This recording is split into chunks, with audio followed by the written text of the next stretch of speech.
ধন্যবাদ কমেন্ট করল মঞ্চ বরিষ্ঠ নেতৃবৃন্দ, আমার গুরুজনেরা, অন্যান্য সাথীবৃন্দ, এই এলাকার বাসিন্দা, দোকানদার, হচ্ছে সবাইকে উদ্দেশ্য করে বলছি, শীতের রাত, আমি বেশিক্ষণ বলবো না। ইতিমধ্যে আপনারা শুনেছেন 18 তারিখ ডিসেম্বর মাস, প্রত্যেক বছর এই দিন গোটা বিশ্বে UN declaration of minorities rights day হিসেবে পালন করা হয়। কারণ এখন এরকমই একটা দিনে গোটা বিশ্বে সংখ্যালঘুদের অধিকার কিভাবে রক্ষিত হবে এইভাবে একটা ডিক্লারেশন হয়, ঘোষণাপত্র হয়। আমরা করতে সাথে, কিন্তু ইউএন করার আগে থেকে আমাদের সংবিধানে সংখ্যালঘুদের কি কি অধিকার রক্ষিত হবে, সেটা মৌলিক অধিকার হিসেবে, সেটা জীবন জীবিকা, ধর্ম, খাদ্য, পোশাক, প্রতিষ্ঠান তৈরি করা, প্রতিষ্ঠান চালানো, এই সব লেখা আছে। অন্য অনেক দেশের নেই। এই জন্য আমরা বলি আমাদের দেশের সংবিধানকে যখন কেউ নষ্ট করতে চায়, ওই সংবিধানের 25 নম্বর ধারা, 35A, 30A এগুলো সরাতে চায়, তখন বলিস संविधान से छेड़छाड़ मत करो। दस्तूर हिंद में जो हक दिया गया है वो हिंदू, मुसलमान, बौद्ध, सिख, क्रिश्चियन किसी का नाम नहीं लेकर के क्या कहा गया, कोई धर्म का नाम नहीं है। कहा गया हम जो देश की जनता है सब समान। शर्त देखो का माने जात पात, धर्म, वर्ण, भाषा, पोशाक, खाद्य, लिंग तार भित्तिते प्रभेद करा, भेदाभेद करा, भाग करा। अभी महाराष्ट्र का चुनाव हुआ तो प्रधानमंत्री बोले एक है तो सेफ है। अरे हम तो शुरू से कहते हैं आवाज दो हम एक है। हमने तो विभेदের বিরুদ্ধে, विभाजনের বিরুদ্ধে ঐক্যের কথা বলি। ये इंसानियत के नाते बोलना पड़ता है। और जो मजहबी जज्बात से खेलते हैं वो धर्म के नाम से बोलते हैं, भाषा के नाम से बोलते हैं, जाति के नाम से बोलते हैं, प्रदेश के नाम से बोलते हैं, बदन के रंग के नाम से बोलते हैं, लिबास के नाम से बोलते हैं, पोशाक के नाम से बोलते हैं। सीए ना सीए टाइम में यही प्रधानमंत्री बोले कि लिबास देखने से पहचाना जाता है। उस वक्त वो बीजेपी के नेता आते थे महाराष्ट्र, मध्य प्रदेश से, वो क्या कहते, वो चिड़े खाচ্ছে, मुड़ी खाচ্ছে, अभी बुझे गया बड़ा बांग्लादेश मार्क लिंचिंग होता है के की खाচ্ছে सही नाम है। तो यूनिवर्सल डिक्लेरेशन क्यों, चाहे हम किसी भी देश में हो, किसी भी खत्ते में हो, इंसानी हुकूक हमें इंसान के हैसियत से मिलना चाहिए। ये महिला है तो कमजोर है, तब ना अधिकार होता है, तब ना रेप होता है। तो समानता से आप देखेंगे, इंसान के नाते देखेंगे। मॉब लिंचिंग तब होता है ना जब धर्म के नाम पर, भाषा के नाम पर देखते हैं। এই জন্য সংখ্যালঘুদের অধিকার, এটা ভারতের সংবিধান যখন তৈরি হচ্ছিল, এখন তো বিতর্ক চলছে पार्लियामेंट में, मोदी जी संविधान दिवस दिए। अरे संविधान तो खत्म कर रहे हो, संविधान दिवस दे रहे हो। तो जब संविधान बना नहीं তখন সংবিধানের জন্য আলাদা সাব কমিটি হল, কোথায় কি হবে এক একটা চ্যাপ্টার, তো মৌলিক অধিকার ফান্ডামেন্টাল রাইট কি হবে সেটা নিয়ে কমিটি হলো, সেখানে আলোচনা হচ্ছে। ততদিনে দেশ ভাগ হয়ে গেছে, তোদের একটা সাব কমিটি ছিল, সে ছিল মাইনরিটি রাইট। তো কেউ কেউ বললো আর তো হিন্দুস্তান পাকিস্তান আলাদা হয়ে গেছে, তাহলে সংখ্যালঘু অধিকারের কি দরকার আছে, তাহলে ওই কমিটির রিপোর্টার দিয়ে কি হবে। এটা নিয়ে সংবিধান সভায় যে বিতর্ক হয়েছিল, খুব ইন্টারেস্টিং ডিবেট আছে। আমার ইন্টারেস্টিংলি ওই কমিটিতে কিন্তু শ্যামাপ্রসাদ মুখার্জি মেম্বার ছিলেন। তারপরে সংবিধানের স্বীকৃতি হলো যে না, দেশ ভাগ হয়েছিল, কি হয়েছে, আমরা তো ধর্মনিরপেক্ষ দেশ, তাহলে সংখ্যালঘুদের অধিকার এখানে নিশ্চিত করতে হবে। তাহলে সংখ্যালঘুর অধিকার নিশ্চিত করতে হলে ধর্ম নিরপেক্ষ হতে হয়। আর সংখ্যালঘু ব্যাপারটা ধর্ম নিরপেক্ষ। এই বাংলাদেশে হিন্দু সংখ্যালঘু যারা আছে, বৌদ্ধ সংখ্যালঘু যারা আছে, তাদের ধর্মস্থান, তাদের জীবনের উপর যখন আক্রমণ হচ্ছে, তখন অনেকে মনে করলো যে সংখ্যালঘু মানে মুসলমান না। তাহলে আমাদের দেশে, আমাদের রাজ্যে এতদিন ধরে আমার একটা আবহাওয়া গড়ে তোলা হয়েছিল যে সংখ্যালঘু মানে সিনোনিমাস, সমার্থক শব্দ মুসলমান। আরে ইউরোপে, আমেরিকায় যে ভারতীয় রয়েছে সে সংখ্যালঘু, ওখানে হিন্দু মুসলমান শিখ দেখে না, এমনকি ভারত পাকিস্তান বাংলাদেশ দেখে না, সাউথ এশিয়ান, এমনকি south Asian, east Asian, West Asian দেখে না, এশিয়ান, আফ্রিকান, ল্যাটিন আমেরিকান, এইভাবে বিভাজন হয়। তাহলে আপনি যদি বিভাজনের বিরুদ্ধে হন, তাহলে আমেরিকায় সাদা কালো নামে হোক, আফ্রিকায় হোক কারো বিরুদ্ধে, এশিয়ান ইউরোপিয়ানের নামে ইউরোপে হোক কারো বিরুদ্ধে, পাকিস্তানে যদি মুসলমান সংখ্যাগুরু আর খ্রিস্টান হিন্দু সংখ্যালঘু, তাহলে চার বিভাজনের আক্রমণের বিরুদ্ধে আপনি একমত হবেন। তাহলে বাংলাদেশের সংখ্যালঘু হিন্দু, তার মন্দিরের উপর আক্রমণ হচ্ছে, তার বিশ্বাসের উপর আক্রমণ হচ্ছে, তার জীবনধারার উপর, জীবনের উপর আক্রমণ হচ্ছে, নির্যাতন হচ্ছে, তারও বিরুদ্ধে হবেন। তাহলে ভারতবর্ষে যে সংখ্যালঘু, সে মুসলমান হতে পারে, খ্রিস্টান হতে পারে, পার্সি হতে পারে, শিখ হতে পারে, বৌদ্ধ হতে পারে, জৈন হতে পারে, ধর্মের নামে যদি না হয়, ভাষাগত যদি হয়, এখানকার উদাহরণ দিচ্ছি, এখানে यहाँ जो उर्दू बोलते हैं, हिंदी बोलते हैं, वो जुबान के लिहाज से लिंग्विस्टिक माइनॉरिटी है, बंगाली मेजोरिटी बंगाल में। और वही झारखंड में जाएंगे तो बांगाली হচ্ছে সংখ্যালঘু, বিহারও তাই, মহারাষ্ট্র তাই। তাহলে যদি শান্তি রাখতে হয়, তাহলে এখানে যে কোনো ভাষা হোক শান্তি থাকতে হবে, তবেই মহারাষ্ট্রকে, আন্ধ্রকে, কর্ণাটককে, बिहार के अपनी बोलते पारबें, যেই ভাষা হোক তার অধিকার আছে। अगर आप इंसान को इंसान समझेंगे तब ना ये बात होगा, और इंसान को अगर सिर्फ आप वोटर समझेंगे या धर्म के नाम पर या भाषा के नाम में समझेंगे, तब बंगाली बिहारी भी होगा, और उसी तरह से बांग्लादेशी और इंडियन भी होगा, हिंदुस्तानी पाकिस्तानी भी होगा, हिंदू मुसलमान भी होगा। तो हम अगर इंसानियत के नाम पर राजनीति कर रहे हैं और समाज को इंसान के रूप में देखते हैं, तो एरकम तो हमें ना निजेर बेलाय आनो खाई, परेर बेलाय अल्लाह दोहाई। जो हमारे लिए ठीक है वो आपके लिए भी ठीक होगा, जो आपके लिए ठीक है वो हमारे लिए भी ठीक होगा। बंगाल में अगर बांग्लादेश में সংখ্যালঘুদের উপর নির্যাতন হচ্ছে, যদি অন্যায় হয়, তাহলে ভারতে যদি সংখ্যালঘুদের অন্যায় হয়, তা সেটাও তো অন্যায়। হিংসার আপনি যদি বিরুদ্ধে হন, তাহলে আপনি তো বলতে পারবেন না তোমার হিংসা খারাপ আর আমার হিংসা ভালো। उत्तर प्रदेश में अगर आप घर चला रहे हो तो ठीक है, बंगाल में करोगे तो गड़बड़ होगा, बांग्लादेश में अगर कर रहे हो तो गलत है, और यहां करोगे तो सही है। तो कौन सा है? এটাকে মগের মুল্লুক বলে, এটাকেই বলে মেজরিটেরিয়ানিজম। মেজরিটেরিয়ানিজম, বহু সংখ্যকবাদ, বহু সংখ্যকবাদ, সংখ্যাগুরুবাদ, এটা একটা রাজনৈতিক দর্শন। আর এই জন্য এটার বিরুদ্ধে রাজনীতি করতে হয়। দক্ষিণপন্থীরা মানে হচ্ছে তারা এইভাবে বিভাজনের রাজনীতি করে এবং আধিপত্য কায়েম করার জন্য, দখলদারি করার জন্য, মগজে দখলদারি হোক আর জমিতে দখলদারি হোক, ক্ষমতায় দখলদারি হোক আর ভোটের বুথে দখলদারি হোক, পাড়ায় হোক, মহল্লায় হোক, দেশে হোক আর বিশ্বে হোক, অর্থনীতিতে হোক, সমাজে হোক, কল কারখানা, কৃষিতে হোক, সবেতে এই দখলদারির জন্য বলা হয় যে যেখানে মেজরিটি আছে তার ছবি।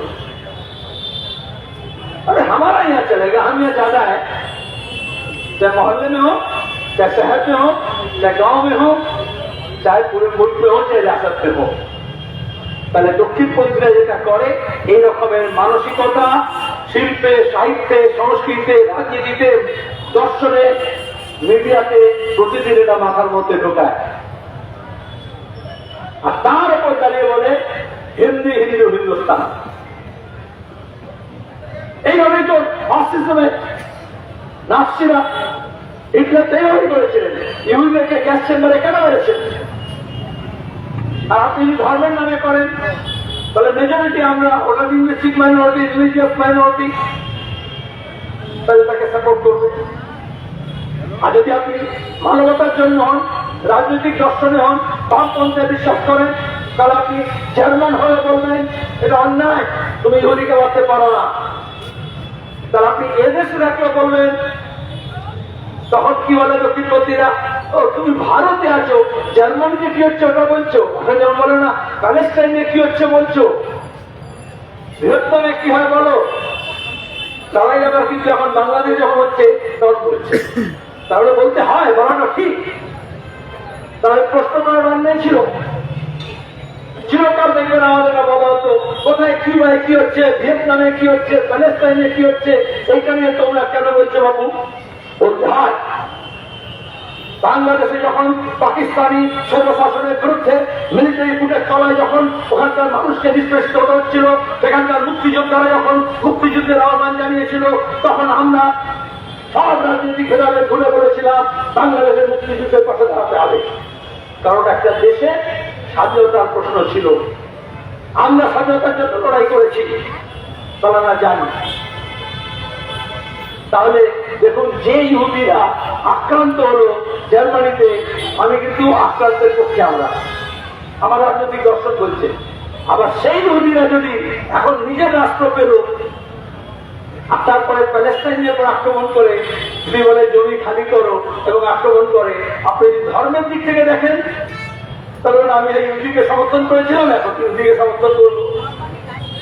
আর যদি রাজনীতির দিক থেকে দেখেন, इंसानियत का तरफ से देखेंगे तो बोलना पड़ेगा वो भी गलत था और ये भी गलत है। आप अगर धर्म से रहेंगे तो बोलेंगे अच्छा उस वक्त आप बोले थे यहूदियों के ऊपर हो रहा बहुत गलत हो रहा है, और अभी क्यों बोल रहे हैं, अभी तो उसको सपोर्ट करना चाहिए। तब उसको सांप्रदायिकता बोला जाता है। मतलब आप हिंदू के नाम से या मुसलमान के नाम से आप ठीक करेंगे, आपका क्या होगा बोलना नहीं, आपको देखना पड़ेगा न्याय या अन्याय, सच या झूठ। जुल्म के खिलाफ है तो जालिम के खिलाफ आपको होना पड़ेगा। এবার হচ্ছে বলে প্যালেস্টাইনে যখন হচ্ছে তার বিরুদ্ধে বলছো, এখানে কেন বলছো না, কে বলছে না, কে ঠিকে নিয়েছে? সাম্প্রদায়িকতার দ্বিতীয় ধর্ম হচ্ছে ওই যে সিএনআরসির সময় যারা আমরা সবাই বিরোধিতা করছিলাম, মমতা জেলে দিয়ে দিচ্ছিল সবাইকে, কারণ আমি করবো আর কেউ করবে না। তাহলে এখন বিজেপি বলবে हिंदू का हम ठेकेदार है, चाहे यहाँ का हो चाहे वहां का हो। बांग्लादेश के हिंदू के लिए नहीं बोल रहा है, हिंदुस्तान का हिंदुओं को दिखाने के लिए बोल रहा है कि देखो हम हिंदू का ठेकेदार हैं। সাম্প্রদায়িকতা মানে কেউ না কেউ একটা ধর্মের ঠিকাদার হয়ে যায়। তাহলে বামপন্থীরা মনে করে ধর্মের নামে কেউ কোনো ঠিকাদার হবে না। তখন তৃণমূল বলবে এটা আমাদের ব্যাপার, বিজেপি বলবে ওটা আমাদের ব্যাপার। তাহলে আসলে কি হচ্ছে, এই বাংলার বুকেও হিন্দু আর মুসলমানের নামে, এই দেশেও হিন্দু আর মুসলমানের নামে যে বিভাজনের রাজনীতি হচ্ছে, বাংলাদেশের ঘটনা দেখিয়ে এখানে সেটাকে আরো জোরদার করা হচ্ছে। কি হচ্ছে বাংলাদেশে? গণতন্ত্র নেই, নির্বাচিত সরকার নেই, জুলুমবাজি হচ্ছে, আচ্ছা খুনোখুনি হচ্ছে, ধরপাকড় হচ্ছে, যা যা হচ্ছে, আক্রমণ হচ্ছে, মহিলাদের উপরে নির্যাতন হচ্ছে, যা অন্যায় অন্যায় ওটা ওখানে হোক আর এখানে হোক, কিন্তু ওখানে গণতন্ত্র নেই, निर्वाचित सरकार नहीं। ताले अगर जमहूरियत नहीं रहेगा तो सेकुलरिज्म भी नहीं रहेगा। এই জন্য সেকুলার ডেমোক্রেসিকে বাঁচাতে হয়। আমাদের দেশে গণতন্ত্র আছে, ধর্মনিরপেক্ষতা আছে, কোন দলের কোন নেতা কোন নেতৃত্বের না ব্যবস্থা। আমরা দেশ ভাগের পরে, স্বাধীনতার পরে এদেশে ধর্মনিরপেক্ষ গণতান্ত্রিক যুক্তরাষ্ট্র কাঠামো নিয়েছি। আজকে যারা সাম্প্রদায়িকতা করছে তারা যুক্তরাষ্ট্র কাঠামোতে ভাঙতে চায়, গণতান্ত্রিক ব্যবস্থাকে ভাঙতে চায়। আজকে যারা গণতন্ত্রকে শেষ করছে, সে পঞ্চায়েত ভোটে হোক, পুরো ভোটে হোক, পার্লামেন্টে হোক, পুরসভায়, কোঅপারেটিভে যেখানেই হোক, সে কিন্তু ধর্মের পক্ষে না। সামনে দেখাতে পারে হিজাব করে হোক, ইফতার পার্টি করে হোক, দুর্গা কার্নিভাল করে হোক, গঙ্গা আরতি করে হোক, রাম মন্দির নির্মাণ করে হোক, বা দীঘায় জগন্নাথ মন্দির নির্মাণ করে হোক। আসলে গণতন্ত্রকে যখন শেষ করে, ধর্মকে হাতিয়ার করে। ধর্মের মোহ যারে এসে ধরে, অন্ধ সেজন মারে আর শুধু মরে। রবীন্দ্রনাথ কবে বলে গেছে, আজকে বাংলাদেশ তাই দিচ্ছি, তাহলে বাংলাদেশ থেকে শিক্ষা নিতে হবে আমাদেরকে। কি শিক্ষা নিতে হবে? যে পথে ওরা গিয়েছে সে পথে যাতে আমরা না যাই, সেটা আমাদের পথ না হতে পারে। কিন্তু আসলে কি হচ্ছে, শুধু ধর্ম না, বাংলাদেশে শুধু যা বললাম তা হচ্ছে না, সবচেয়ে বেশি হচ্ছে ভারত বিদ্বেষ, অ্যান্টি ইন্ডিয়ান সেন্টিমেন্ট। আচ্ছা, খারাপ তো অ্যান্টি ইন্ডিয়ান সেন্টিমেন্ট। বাংলাদেশে আমাদের দেশ, আমাদের দেশের লোককে, আমাদের পণ্যকে বিরোধিতা করে, তাহলে খারাপ। তাহলে গত 4 দশক ধরে আমাদের দেশে, আমাদের রাজ্যে আরএসএস বাংলাদেশি মানে অনুপ্রবেশকারী। এই অমিত শাহ হোম মিনিস্টার হয়েছে, ভোটের সময় কি বলেছিল, উই পোকা। তো তুমি একটা অন্য দেশের মানুষকে ইনসানিয়ত খেলাবে না, দিমক বল রা কে বিরোধিতা করেছিল? কেমন পোকা বলবে? क्यों बोला? क्योंकि धर्म के नाम पर, भाषा के नाम पर, देश के नाम पर आप अगर किसी के खिलाफ जद्दोजहद करते हो तो असल में आप उसके खिलाफ नफरत पैदा करना पड़ता है। कैसे नफरत होता है? अच्छा, ये मोदी जब गुजरात के चीफ मिनिस्टर से प्राइम मिनिस्टर बने तो उनका आप रास्ता देखो। आप सिर्फ नरसंहार नहीं, सिर्फ गुजरात का जेनोसाइड नहीं, अरे बाप रे बाप, एकदम रेड कोड नकल बना के भाषण दे रहे हैं। तब पाकिस्तान के प्रेसिडेंट नहीं, मियां मुशर्रफ बोलते थे ना, आज पाकिस्तान को दिखाते थे ना। और कारगिल से लेके जब बीजेपी टीएमसी एक साथ हुआ था 1999 में, कांग्रेस को तोड़ के टीएमसी बनी थी, कारगिल से लेकर के और ये बालाकोट तक क्या कैंपेन था बीजेपी का? बीजेपी के लोग जो बीजेपी के जरा भोट दिलो তারা মনে করলে একবার মোদী আসলে পাকিস্তান তো ঘুষ के एकदम दिखा देंगे, বলেছিল না? ইভিএম বোতাম টিপেনি, মনে করছে একটা করে নিউক্লিয়ার বোমার বোতাম টিপছে। এই নির্বাচনে, লোকসভা নির্বাচনে 2019-এ মনে হচ্ছে তখন বালাকোট হলো, পুলওয়ামা হলো, মনে করছে একটা করে বোতাম টিপছি। এই হচ্ছে মিডিয়া। এখন যেমন কতগুলো চ্যানেল দেখবেন না, অ্যান্টি বাংলাদেশি করছে, তত রকম অ্যান্টি পাকিস্তানি করেছিল, আর বিজেপিকে ভোট দেওয়া বলেছিল, আর তারপরে বলেছিল এমন বোতাম টিপবে, এক এক বোতাম টিপেंगे उधर लाहौर, इस्लामाबाद और कराची में एटम बम जाके गिरेगा। স্বপ্ন দেখছিল অনেকে। তারপরে ভোট হয়ে গেল ভোয়া, তারপর মাঝখানে ঢুকলাম জওয়ান, গত 10 বছর চায়না, এই বিশ্ববিদ্যালয় বলেছে কোন মিডিয়া, এখন কোন চ্যানেলের মালিক, কোন খবরের কাগজের এডিটর, কোন বুদ্ধিজীবী এখন চীনের বিরুদ্ধে বলছে? তাহলে কি হলো, চীন ডুবে? তাহলে রাজনীতির প্রয়োজনে, অর্থনীতির প্রয়োজনে, ব্যবসার প্রয়োজনে দরকার হয় ঘৃণা তৈরি করতে। এখন কোন কাগজে, কোন টেলিভিশন চ্যানেলে অ্যান্টি চায়না খবর বেরোয়? কারণ এখন আদানি ইনভেস্টমেন্ট, চায়না ব্যবসা বাণিজ্য, টাকা পয়সা, এখন সীমানা নিয়ে ভারত এবং পাকিস্তান, চায়না খুব ভালো কথা, একটা কমিটি হয়েছে, জয়েন্ট কমিশন হয়েছে, সিদ্ধান্ত করছে, আলাপ আলোচনা চলছে। तो हम उसको भी बोले थे 62 में, हम आज भी बोल रहे हैं, हम 65 में भी बोले थे, आज भी बोल रहे हैं कि गोली से नहीं, गोली से हल किया जाता है। और जो लोग ये जंग जो माहौल पैदा करते हैं, युद्धे जिगिर तोड़े, ওরা অন্য দেশকে ঢুকে শিখাতে দেওয়ার জন্য না, अपने लोगों को बेवकूफ बनाने के लिए। जब पाकिस्तान के खिलाफ और मियां मुशर्रफ के खिलाफ मोदी बोल रहे थे, वो अपने भक्त को बेवकूफ बना रहे थे, और भक्त समझे चलो अब जा रहे हैं पाकिस्तान। और आजाद कश्मीर को पाकिस्तान बोलते हैं ना, जो गुलाम है वहां पे, पाक ऑक्युपाइड कश्मीर, उसको हम आजाद करेंगे। अभी क्या हो रहा भैया, चाइना को ले लेंगे। এখন খবরের কাগজ, টেলিভিশনে কয়েকটা দল, দলই বলবো, এখন ওরা কাগজ বা টেলিভিশন চ্যানেল দল, ওরা বিজেপি দল, তার টাকা কি বলছে, এই চট্টগ্রাম দখল করে নেবো, বাংলাদেশ দখল করে নেবো। আরে ताली तो एक हाथ में नहीं बचता है, तो उल्टा ही बोलना पड़ेगा, देखो बांग्लादेश আসছে কলকাতাকে দখল করে নেবে, और असेंबली में बैठ करके ममता बोल रही है अरे ওরা যদি আসলে আমরা কি ললিপপ খাবো আর ওখানকার লোকজন বলছে মমতা বলার পরে আমরা কি আমলকি চুষবো अरे फॉरेन पॉलिसी अफेयर्स है गंभीर मामला है तो उसको लॉलीपॉप लेवेंचुस बना रहे हो এইটাই হচ্ছে বদ রাজনীতি পরিষ্কার বুঝতে হবে তাহলে এখন 2026 विधानसभा निर्वाचन वहां का पोस्टर यहाँ का प्रेस पे नहीं छप रहा है 2026 का चुनाव का पोस्टर बीजेपी या तृणमूल अभी छापने का ऑर्डर दे दिया है वो बांग्लादेश में छप रहा है और बांग्लादेश का पोस्टर यहाँ लगाया जा रहा है ऐसा ही होता है जब अमेरिका में वोट होता है तो इराक में बम गिरता है नहीं तो सीरिया में गिरता है नहीं तो पैलेस्टाइन में गिरता है नहीं तो लीबिया में गिरता है लोगों के खून से चुनाव का पोस्टर लिखा जाता है और हजरत पसंद ताकत দক্ষিণপন্থী শক্তি সেই রক্ত মেখে ভোট और राजनीति करते चाय तभी पार्लियामेंट चुनाव के वक्त बेल लगाने फसाद होता है तभी बीजेपी और तृणमूल के नेता एक दूसरे के अंदर खून खाए दम डायलॉग डॉक्टर सिंह चंद्रा बोलेगा तृणमूल का लीडर बोला कि बोल लो अरे भागीरथी नदी में हिंदू ने लाश फांसी दो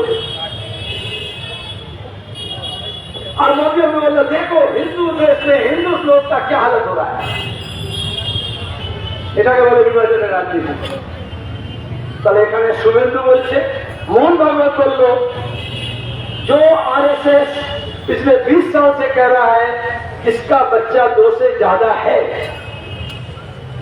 वो चुनाव में खड़ा नहीं हो सकता जहां जहां बीजेपी का गवर्नमेंट आया महाराष्ट्र में मध्य प्रदेश में राजस्थान में पार्लियामेंट में भी वो लोग ये बिल ले आया कि फैमिली प्लानिंग जोर जोस्ती करना पड़ेगा 2 से ज्यादा बच्चा नहीं होना चाहिए क्योंकि आरएसएस आपके दिमाग में बताया है मुसलमान अगर मोहम्मद सलीम है तो उसका 4 बीवी है 4 16 बच्चा होता है ये तो घुसा है ना সংখ্যা গুরুবাদ তবে ডর দিখানা পড়তে দেখো ওরা সংখ্যা গুরু হয়ে যাবে তাহলে এখন কি করতে হবে হিন্দু মহিলাদের কাজ হচ্ছে মোহন ভাগবত বলেছে 2টো বাচ্চা বদলে 3টে বাচ্চা করবে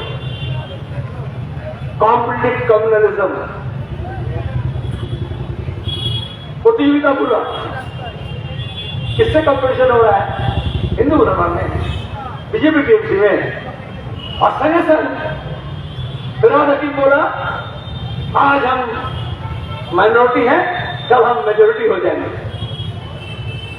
किसका बात कौन बोल रहा है अरे शोले में जब अमिताभ बच्चन संजीव कपूर संजीव कुमार क्या था संजीव कुमार धर्मेंद्र और वो अमजद खान अभी ये सब डायलॉग सुनते होंगे हम तो पुराना बात बोल रहे हैं तो जब डायलॉग होता था लोग खूब खुश लेकिन दोनों का चारों का डायलॉग जावेद अख्तर लिख देता था ठीक है सलीम जावेद सलीम लिखता था ना तो आप सुन रहे हो शुभेंदु बोल रहा है आप सुन रहे हो विजित बोल रहा है आप सुन रहे हो ममता बोल रहा है आप सुन रहे हो वहां का जमात इस्लामी बोल रहा है आप सुन रहे हैं यहाँ का मोहन भागवत बोल रहा है अरे डायलॉग पे एक ही आदमी लिख दे रहा है अलग अलग हीरो हीरोइन विलेन अपना अपना डायलॉग बन रहा है और हमारा दिमाग से रोजी रोटी तालीम आजी करे विचार चाय निर्यातन हॉकर लोगों को बुलडोजर लगा के जब उठा रहा था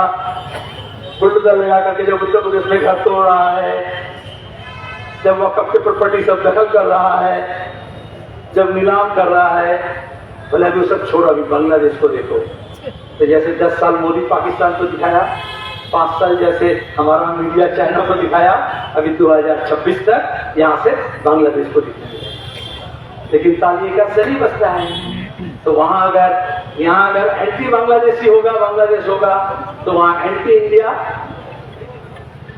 और एंटी इंडियन होगा होता है हाँ हिंदू मुसलमान ऐसी करके होता है हाँ तो जब देखते हैं ना होटल में बाहर में कभी तलपुर जो बनाता है ना तो आग तो होता है ना उसको हवा दिया जाता है ये सब यहाँ मीडिया से और जब प्रोड्यूसर हो रहा वो सब वाला हवा दे रहा है जितना आग सुलगेगा अपना अपना रोटी उतना ज्यादा अच्छा से सेका जाएगा ये सियासी रोटी सेकने का काम हो रहा है राजाए राजाए युद्ध है, उल्लू खानदान प्रणाली चाहे। साले आम जनता जो है, एक तरफ उसका दौलत लूटा जा रहा है, उसका पैसा लूटा जा रहा है, उसका रोजगार लूटा जा रहा है। बांग्लादेश में भी महंगाई बहुत तेज है, बंगाल में भी महंगाई बहुत तेज है। इस सर्दी के मौसम में सब्जी का इतना कीमत है, लेकिन शुभेंदु बोलेगा चलो हम पेट्रोपोल में जाते हैं, जसर के सीमा में जाकर के उसका खाना रोक देते हैं। अरे बेवकूफ, तुम बीजेपी के नेता हो, तुम्हारे पार्लियामेंट में अगर हक है, तुम्हारा मोदी को बोलो, होम मिनिस्टर को बोलो, डिफेंस मिनिस्टर को बोलो, फॉरेन मिनिस्टर को बोलो, कर सकते हैं आपका बंद। हम कोई बांग्लादेशी नहीं है, हम लोगों को तो बांग्लादेश के मतलब से गाली बनाया जाता है। लेकिन आज पूरे दुनिया से हिंदुस्तान का जो कुछ रिश्ता है क्यों बिगड़ा? विश्वगुरु पाकिस्तान, नेपाल, भूटान, श्रीलंका, मालदीव और बांग्लादेश की क्यों हमारे मुखालिफ है? विदेश नीति विश्वगुरु তাহলে আমাদের প্রতিবেশী দেশগুলোর সঙ্গে সম্পর্ক খারাপ কেন হলো? South Asian association for cooperation ছিল, তাহলে কি হবে? 2014-তে মোদী আসার পর থেকে সার্কটা উঠে গেল, আর নেই। अरे यूरोपियन यूनियन है, लैटिन अमेरिका अपना दोस्ती है सबका, अरब यूनियन है, जो अरब में इतना झगड़ा होता है, अफ्रीकन यूनियन है, आसियान है, लेकिन साउथ एशियन नहीं है। तो आप सबको लेके चलना पड़ता है, और हम सबसे बड़ा मुल्क है, सबके साथ हमारा बॉर्डर है, और सब बॉर्डर में शुभेंदु जाकर के नहीं बोल सकता कि कामकाज बंद। अरे पूरा दुनिया से जो हमारा ट्रेड होता है ना, हम नुकसान में चल रहे हैं। जो 1991 में जो हालत था, आज हिंदुस्तान में फिर सोना बंद देने का हालत हुआ है। ट्रेड डेफिसिट, जितना राशन दे दो, अगर लोगों का रोजगार नहीं होगा तो সম্পদ কোথায় তৈরি হবে? সম্পদ তো তৈরি হয় যখন শ্রমিক, কৃষক, মজুর যখন কাজ করে, পরিশ্রম করে, তার থেকে তো সম্পদ তৈরি হয়। शेयर मार्केट में इसका शेयर, इसका शेयर उधर जा रहा है, उसका उधर जा रहा है। तो बचपन में ऐसा बोलता था, बुरा मत मानिएगा, बुरा बात है, जब उधर बड़ा ही बड़ा, इसकी बीवी उसके तरफ, वो बड़ा बड़ा बेचने आता था ना, तो बोलता था गलत है। तो शेयर मार्केट में ऐसे हो रहा है, इसका शेयर उसके पास जा रहा, उसका शेयर उसके पास जा रहा। लेकिन कल कारखाना नहीं होगा तो हमारे नौजवान काम नहीं करेंगे, किसान अगर उसका कीमत नहीं मिलेगा तो पैसा आएगा कहां से? आज ट्रेड डेफिसिट है, पूरे दुनिया से हमारा कारोबार बढ़ा है, लेकिन हमारा घाटा भी बढ़ रहा है। सिर्फ बांग्लादेश एक मुल्क है जिसके साथ हमारा फायदे का कारोबार है। सब अदानी भी बेवकूफ नहीं है, मोदी भी बेवकूफ नहीं है, आज जो बड़े बड़े लाला है, टाटा बिरला, अमेरिका, डालमिया है, कोई बेवकूफ नहीं है।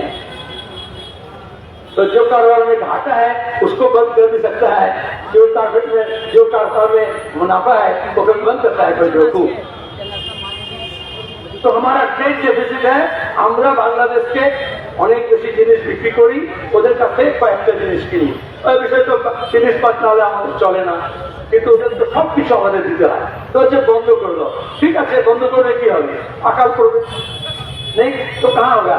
जो इन्फिल्ट्रेशन बोल रहे थे वो तो बढ़ जाएगा, लोग तो भूखा दे जाता है ना। अरे एक कुत्ता में को अगर खाना नहीं मिलेगा, एक शेर को अगर एक जंगल में खाना नहीं मिलेगा तो दूसरा मोहल्ले में जाएगा ना, दूसरे घर में जाएगा ना, কোনো কারণে তারা বিনাশ করতে পারে না। जब एनिमल किंगडम देखते हो ना टेलीविजन चैनल में, तो हजार हजार जानवर एक जंगल से दूसरा जंगल जा जाता है, नदी पार हो जाता है। क्यों जाता है? जहाँ उसको खाना मिलेगा, जहाँ उसको हरियाली मिलेगा, उधर जाएगा। Animal instinct. तो इसलिए क्या वो हमारे हिंदुस्तान के लिए ठीक होगा? भूखा बांग्लादेश, नंगा बांग्लादेश, तो कर दो उसको, तो रहता उसको कर दो, तो तो हमारे ऊपर बोझ बढ़ेगा। ममता क्या बोली? আমরা দরজা খুলে দেবো, সব চলে আসতে পারে। ये क्या बोल रहा है शुभेंदु? 1 करोड़ लोग तो हम वहां से लेके यहाँ चले आएंगे, जैसे बाप का जमींदारी है। कहाँ रहोगे, कहाँ बसाओगे? साथ साथ क्या बोलता है? ये जो हॉकर है ना, ये बिहार से आया है, झारखंड से आया है, उड़ीसा से आया है।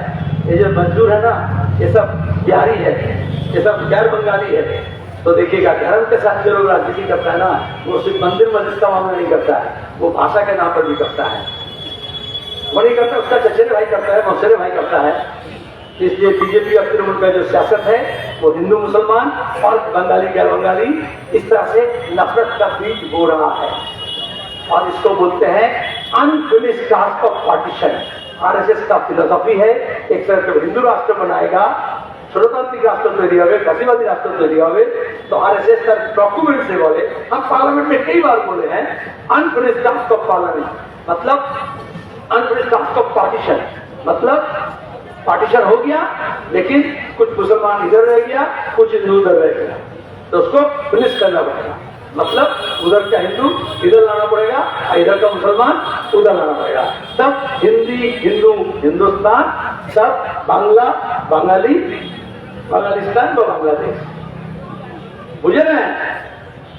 তোমরা মনে করো আমাদের দেশ এক জাতি এক দেশ এক রাষ্ট্র এক দল এক নেতা এক ভাষা এক ধর্ম এক মন্দির এক দেবতা, বুঝে যাচ্ছে? তাহলে ওখানে যে জামাত, ওখানে যে মৌলবাদী, ওখানকার টেররিস্ট উগ্রপন্থী ওরা বলে, শীর্ষ উগ্রপন্থী বলে, যারা ওখানকার সংখ্যালঘুদের অত্যাচার করছে, তারা তো এদের এজেন্ডা পূরণ করছে। এরা বলছে ওদেরকে নিয়ে আসতে হবে, কিন্তু নিয়ে আসলে সিএর আইনে লেখা আছে যদি ধর্মীয় নির্যাতন না হয় তাহলে তাকে নাগরিকতা দেওয়া যাবে না। তাহলে ওখানে একটু ধর্মীয় নির্যাতন হোক, সেই নিয়ে এখানে একটু হইচই হোক, তাহলে দুয়ে দুয়ে চার হবে, তাহলে তাদেরকে নাগরিকতা দেওয়া যাবে। তাহলে শুধু বিজ্ঞাপন হবে। গত লোকসভা নির্বাচন আগে মনে আছে পূর্ণ পাতা বিজ্ঞাপন দিয়ে বলেছিল 6 জন না 16 জন অ্যাপ্লাই করেছে, তাদেরকে নাগরিকতা দিয়েছি। তাহলে শর্ত পূরণ হবে না।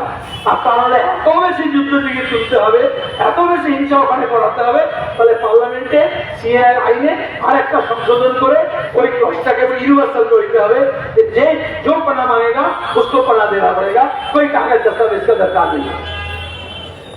আর তারপরে বলবে এখান থেকে মুসলমান তাড়িয়ে দিলে এদের হাঁস মুরগির ডিম সব তোমরা পেয়ে যাবে আর ওদের সব চলে যাবে।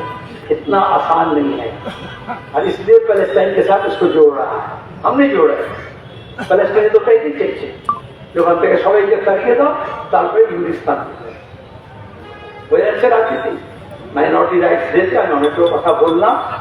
তাহলে আপনি যদি সংখ্যালঘু অধিকার চান, পৃথিবীর যে কোনো প্রান্তে সংখ্যালঘু, যে কোনো ভিত্তিতে সংখ্যালঘু, তার পক্ষে দাঁড়াতে হবে। আর আপনি আচরি ধর্ম অপরে শেখায়। Charity begins from home. পাকিস্তানের মধ্যে যদি মুসলমান হয়ে আহমেদিয়া হয়ে শিয়া হয়ে যদি আক্রমণের শিকার হয়, তারও বিরোধিতা করতে হবে। খ্রিস্টান সেই বুদ্ধিস্টের তো পক্ষেই। বাংলাদেশে বুদ্ধিস্ট আক্রান্ত হলে তার পাশে দাঁড়াতে হবে। আবার মিয়ানমারে যদি বুদ্ধিস্ট ওখানকার হিন্দু ওখানকার মুসলমানের উপর আক্রমণ করে, তাহলে তার বিরুদ্ধে আপনাকে দাঁড়াতে হবে। এগুলো হচ্ছে universal value system. Nanak, Gautam Buddha, Shri Chaitanya, Rabindranath, Nazrul, Vivekananda আর যত গ্রেট পার্সোনালিটি এসছে, তারা যা যা শিখিয়েছে সেগুলো ইউনিভার্সাল ভ্যালু। সেটা হিন্দুর জন্য নয়, মুসলমানের জন্য নয়, বাঙালির জন্য নয়, অবাঙালির জন্য নয়। সেই মধ্যে আমাদের বিকৃত হতে হবে, তবেই সংখ্যালঘু অধিকার স্বীকৃত হবে, আর সংখ্যালঘু অধিকার দিবস পালনও আমাদের কার্যকরী হবে। ধন্যবাদ। কিন্তু